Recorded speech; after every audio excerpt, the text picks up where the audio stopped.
The oatmeal was still warm when she told me she was going on a date. Not with me. She didn't look nervous. She didn't fidget or stammer. She simply wiped her hands on the towel, glanced at the clock, and said, "I'll be out tonight. Just lock the door when you leave." That was it. 12 years of marriage condensed into a single hollow instruction. Lock the door when you leave. I stood there with a spoon in my hand and something boiling inside me that didn't feel like anger. Not yet. Confusion, maybe, or shame. The kind of shame that creeps in when you realize you've been the only one playing by the rules. I asked quietly, "Are you serious?" She didn't answer. She just shrugged, picked up her phone, and walked out of the kitchen like we were roommates. Like we hadn't shared every holiday, every broken appliance, every dumb inside joke that no one else would understand. And that's when I started noticing things. Tiny details I'd missed. Her phone always face down, new perfume that didn't smell like her. Laughter at messages I never saw. And that moment last week when I asked if she wanted to plan something for our anniversary, and she blinked like I'd mentioned a holiday she'd never heard of. It hit me all at once. This wasn't new. She had already left me emotionally. She was just now brave enough or cruel enough to say it out loud. But I didn't yell. I didn't cry. I nodded like some sad sitcom character and went to work like it was any other Tuesday. That night she came home at 1:16 a.m. No apology, no explanation. She didn't even look at me. She walked past me in her heels I hadn't seen in years, and whispered, "I'll make it up to you later." That's when something in me finally snapped. Not loud, not dramatic, just quiet, bitter resolve.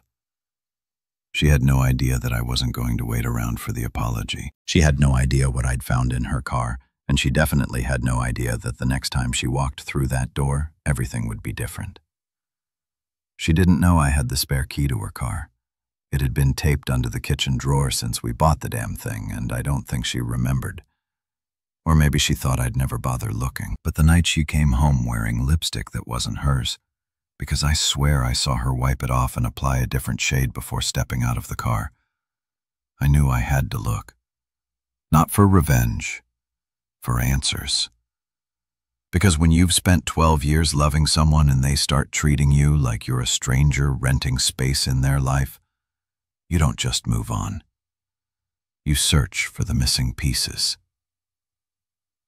She was asleep when I crept out in my socks. It was 2:04 a.m., cold, foggy, silent, except for the ticking in my head that had replaced actual thoughts. I slid into the front seat of her SUV, still warm from her drive home, and I opened the glove box.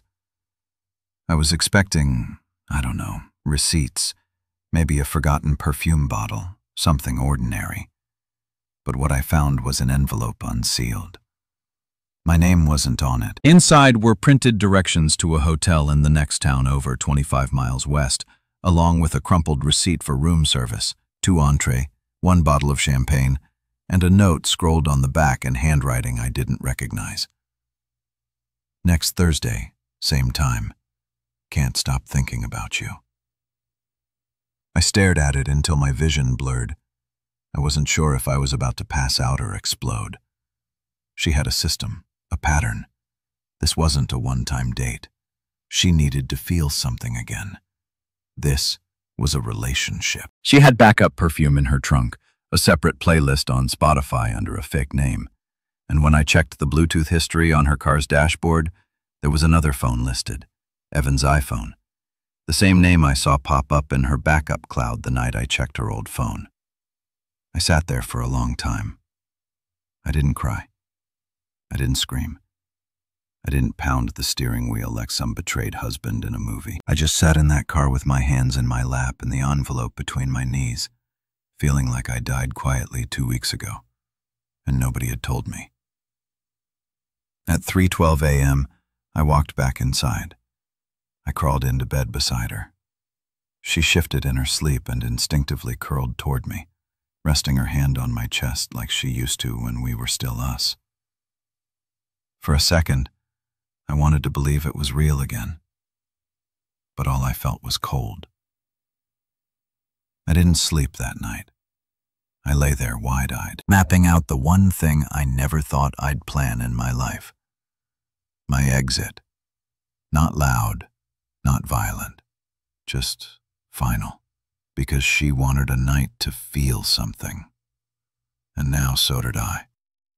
The strangest part of betrayal isn't the moment you find out. It's what comes after. The hours, the days where you're still expected to function like your whole world didn't just shift sideways.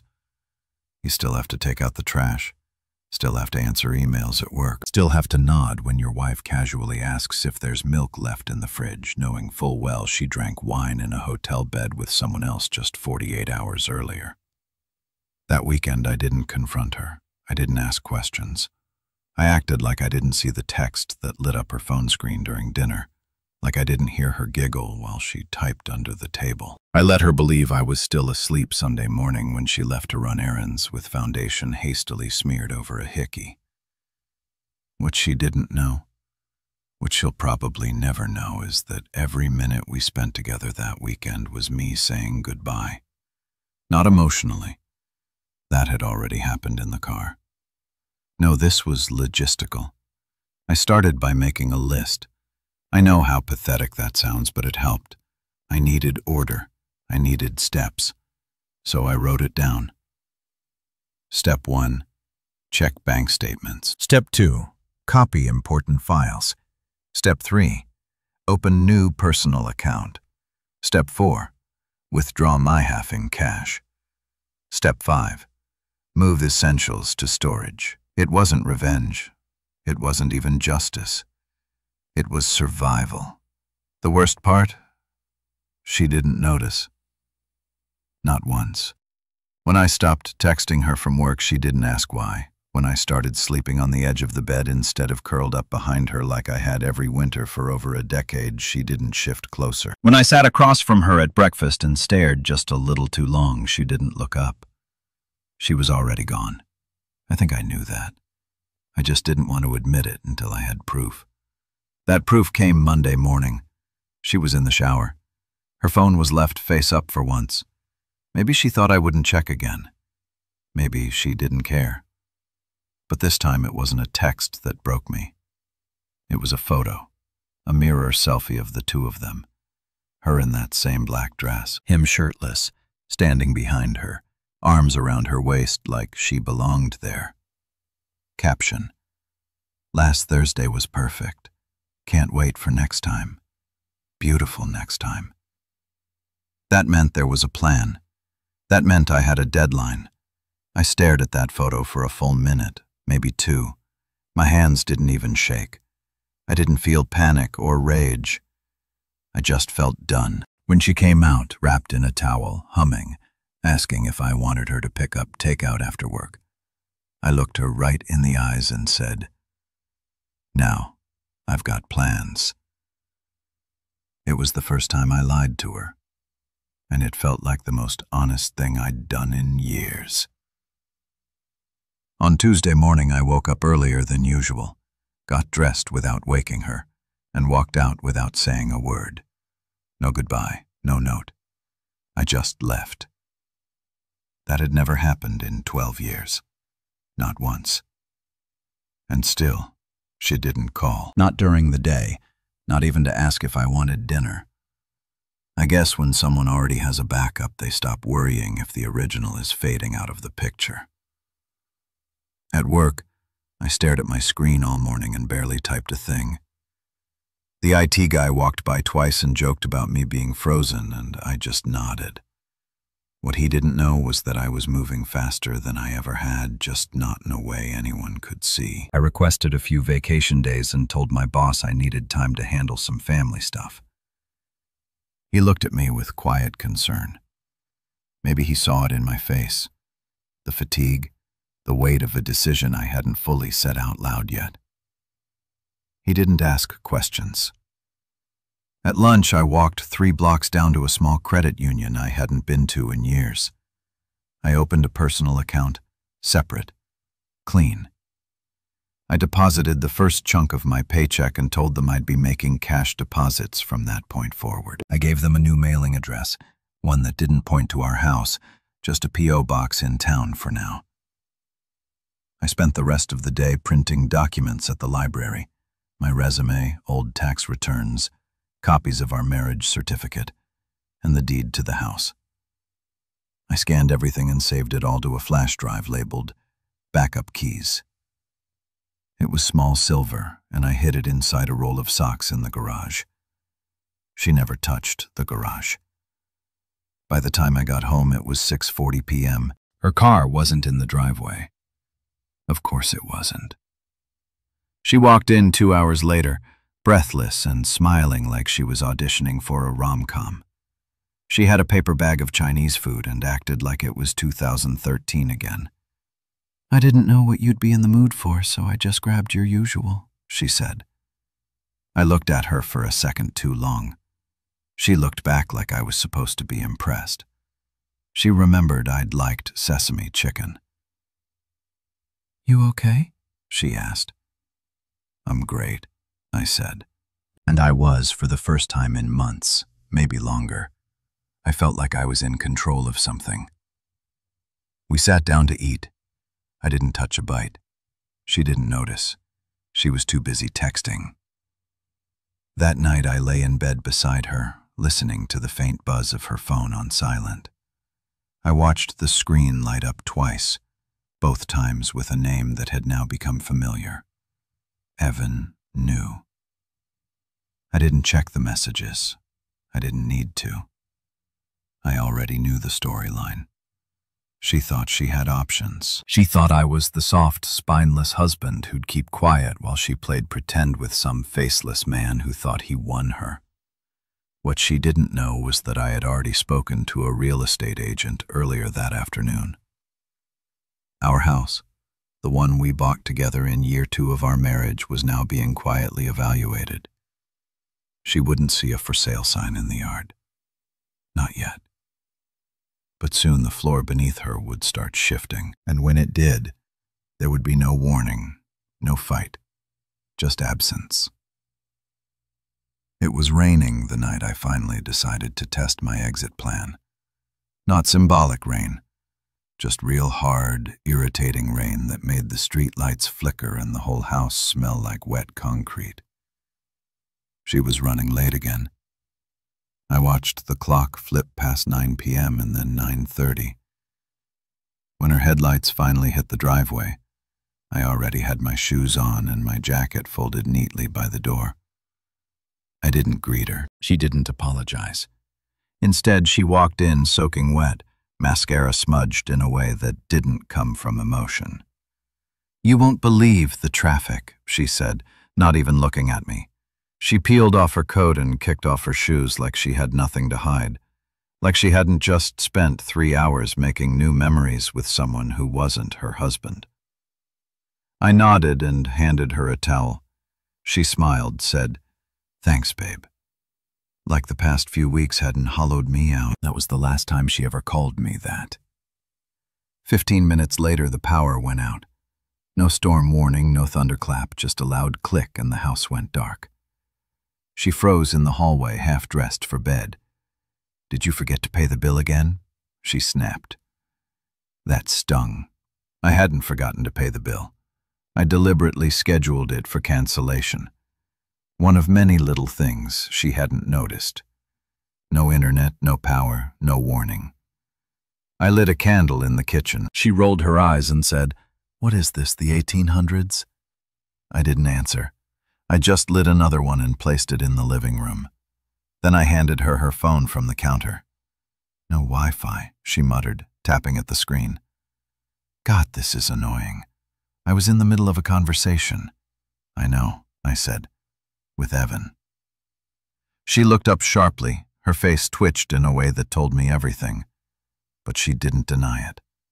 Not anymore. Instead, she set the phone down slowly and asked, How long have you known? I didn't blink. Long enough. She crossed her arms like she was bracing for an argument, like she expected a speech, a breakdown, a man begging to understand why. But I wasn't going to give her that. Instead, I asked her the one question I'd been holding back for weeks. Was it worth it? She looked confused, like she didn't understand the rules of the game anymore, like I'd taken away the script. I don't know, she finally whispered. That was the most honest thing she'd said in months. She slept on the couch that night, curled up under the throw blanket we got from her sister's wedding. I watched her for a few minutes before I turned and walked into the bedroom alone. The silence in the house was louder than any fight we could have had. At 4:30 a.m., while she was still asleep, I went into the garage and opened the storage locker I'd been quietly filling for 3 weeks. 2 suitcases, 1 folder, 1 flash drive, 1 envelope containing all the cash I'd withdrawn piece by piece, unnoticed. I set my phone on the workbench. I left it unlocked. Inside the Notes app was one message. Don't call, don't text, don't look for me. You wanted space. Now you have all of it. Then I walked out the back door, got into the car she'd forgotten I even owned, and drove toward the city. Not fast, not dramatic, just steady, like someone leaving a house that was never really his anymore.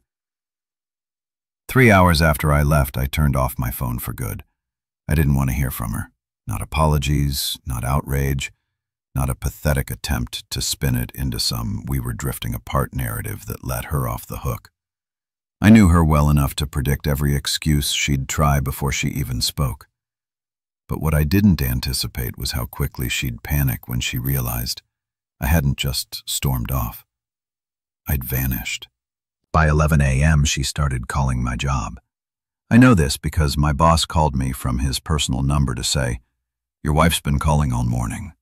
She says, you didn't come home. Everything okay?" I told him I'd explain later. He didn't press. He just sighed and said, "Take whatever time you need." I think he knew, or at least guessed enough to stay out of it. By noon, she called my sister, then my mom.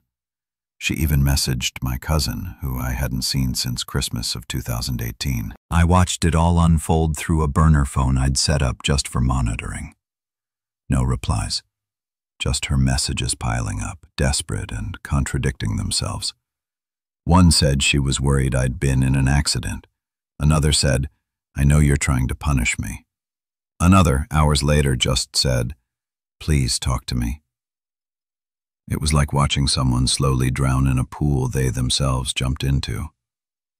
Meanwhile, I was in a small furnished rental on the edge of the city. Nothing fancy, just a clean room with a mattress, a desk, and a window that overlooked a quiet alley. I didn't need comfort. I needed silence, space. I needed to breathe without hearing her voice in the next room, laughing at a text from a man who thought I didn't exist. I started documenting everything, not for revenge, for clarity. I wrote down every date, every name I'd seen pop up, every receipt, every time she'd come home late. I wasn't planning to expose her publicly, but I wasn't going to let her rewrite history when people started asking questions, because they would ask. Friends, co-workers, her family. And when she inevitably tried to tell them some sugar-coated version of "we just grew apart," I'd be ready to hand them the truth in one clean, undeniable folder.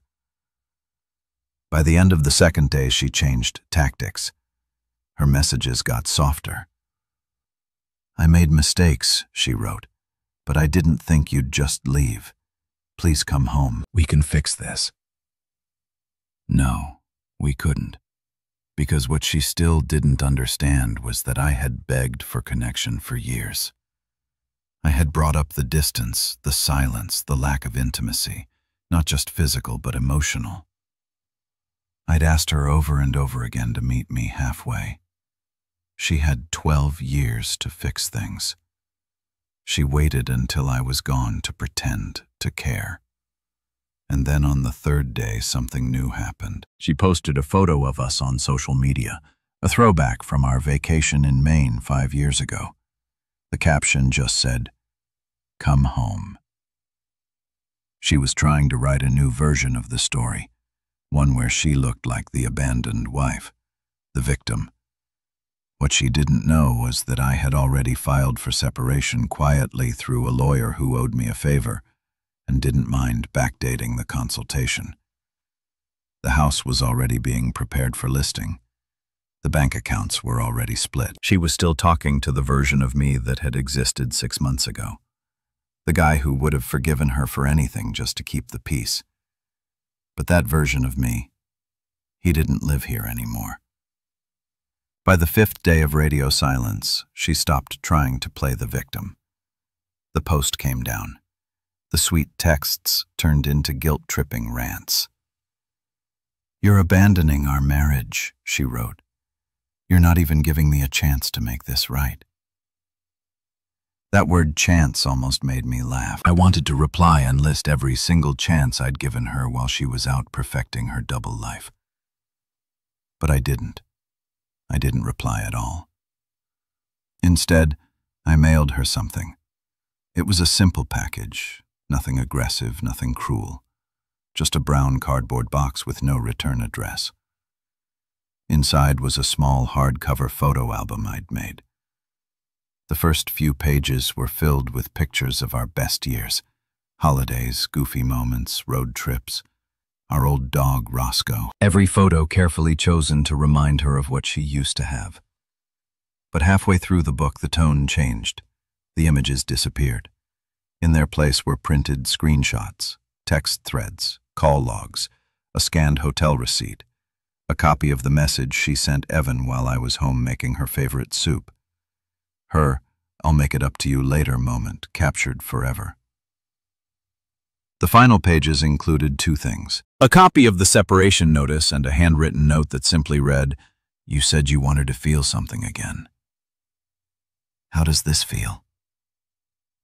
I knew when the package was delivered because I paid extra to have it dropped off with a signature required. Her name was on the receipt. For the next 24 hours, I heard nothing. No texts, no calls, no posts. Silence, like a bomb had gone off, and all that remained was smoke. But on day 6, I got the first voicemail. Her voice was different now, fragile, uneven. She didn't ask me to come home. She didn't beg. She just asked if there was anything left. Not love, not forgiveness, just anything. And for a second, I almost felt something crack inside me. But then I remembered the version of me who would have answered that question had already been erased by her choices. That night, I drove past the house. I didn't stop. I didn't even slow down. But I saw her through the window, sitting at the kitchen table with the box open in front of her, staring at the photos like they were evidence from a crime scene. Maybe they were. Maybe she finally realized this wasn't just a phase or a punishment. This was the consequence. The next morning, I met with the realtor. She handed me a revised agreement, my name only. Her signature line was blank. I asked what would happen if she refused to sign, and the realtor shrugged. "Then it gets messy," she said, "but you've already taken most of the clean steps." I walked out of the office and stood on the sidewalk for a long time, just watching people pass by. Strangers in motion, completely unaware of the invisible war I'd been fighting for weeks. And that's when I realized something. I didn't want revenge. I didn't want closure. I didn't even need her to hurt. I just wanted to disappear so completely from her story that she could never explain what happened without choking on her own edits. 3 weeks had passed since I mailed her the box. I hadn't checked the old phone line. I hadn't scrolled through her socials. I hadn't once tried to see how she was doing. It was like turning the volume down on a movie I no longer cared to watch. Somewhere in that time, she moved back to her sister's place. The house stayed empty, quiet. No more red heels at the door. No more perfume soaked into the pillows. No more lies. I returned once, just once. The real estate agent left the key for me in a small black lockbox on the back fence. The moment I stepped inside, it was like entering a museum. Everything looked exactly the same, but felt like it had been frozen in time. Like I could still hear echoes of conversations that ended too early. Smiles that died out months before the truth surfaced. I walked through each room with purpose. Nostalgia, no hesitation. I didn't take much, just a leather-bound notebook from the office drawer, a photograph of my dad that she never even noticed, and the ring I'd taken off before I left. It was still sitting on the bathroom sink, untouched. That felt symbolic. I left it there. On the final day of the closing, she texted me for the first time in over a week. Not to argue, not to guilt. Just one line. "You disappeared like I never existed." I didn't reply, because sometimes the best closure is knowing someone will never get to rewrite the ending. Instead, I focused on the new place. It was a small apartment downtown with creaky floors, a busted dishwasher, and a view at the bus stop. But it was mine. And for the first time in years, I didn't feel like I was tiptoeing through my own life. I joined a gym. I started drawing again. I had coffee with a neighbor named June who told me my plants were dying wrong and laughed so hard she snorted. It was slow. It was real. And it was enough. So many people think that the end of a relationship means the end of the story. But sometimes it's just the prologue finally closing. The real chapters, the ones where you get to write yourself without compromise, those come after. So yeah, she went on a date to feel something again. But I was the one who actually got to start over. If you've been with us through this entire journey, thank you. Make sure to subscribe to Reddit Confessions for more stories just like this, raw, real, and unforgettable. And here's your question of the day. What's one historical event, big or small, that changed your perspective on life forever? Drop it in the comments below. We read everything. This has been Reddit Confessions. Until next time, take care of your peace. It's worth more than closure.